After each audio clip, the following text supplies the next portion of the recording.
Belarus has released 123 prisoners, including high-profile opposition activists and a Nobel Peace Prize winner, after the US agreed to lift sanctions. It represents the thawing of relations between the US and Moscow's closest ally. Ivor Bennett reports. Among those released is Maria Kolesnikova, who led the mass protests against Belarusian leader Alexander Lukashenko back in 2020 following a disputed presidential election. She became a symbol of the opposition because of her defiance, the defiance she showed in the face of Lukashenko's crackdown. She's been in prison ever since. This is images of her being released.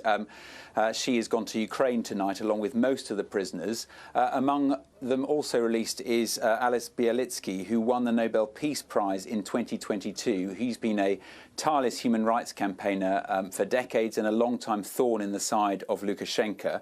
So really significant figures who have been released. And it comes after talks between the Lukashenko government and the Trump administration, who have been in contact for the best part of this year. In return for the prisoner release, the US has lifted some sanctions, specifically sanctions on potash, which is a key component of fertilizer, and Belarus is a leading global producer of it, so it's essential for its economy. But you're right, there is a much bigger picture here. The US doesn't just want prisoner releases, and it's all to do with Russia and the war in Ukraine. So Lukashenko is the closest ally there is to Russian President Vladimir Putin, and the US has said that it hopes that through warmer ties with Minsk, it could lead to some influence when it comes to dealing with Moscow and when it comes to its attempts to reach a peace deal with Ukraine. Have a listen to what US envoy John Cole told Belarusian state media a little earlier today. As we go down this road to normalization, there'll be more sanctions lifted. We're lifting sanctions. He's releasing prisoners, and we're talking.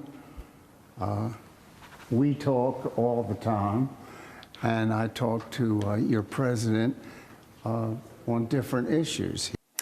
Now, there is some skepticism over whether this plan will work or not, simply because Belarus depends on Russia's support. So analysts say that Lukashenko will always remain loyal to Putin above anyone else, even Donald Trump.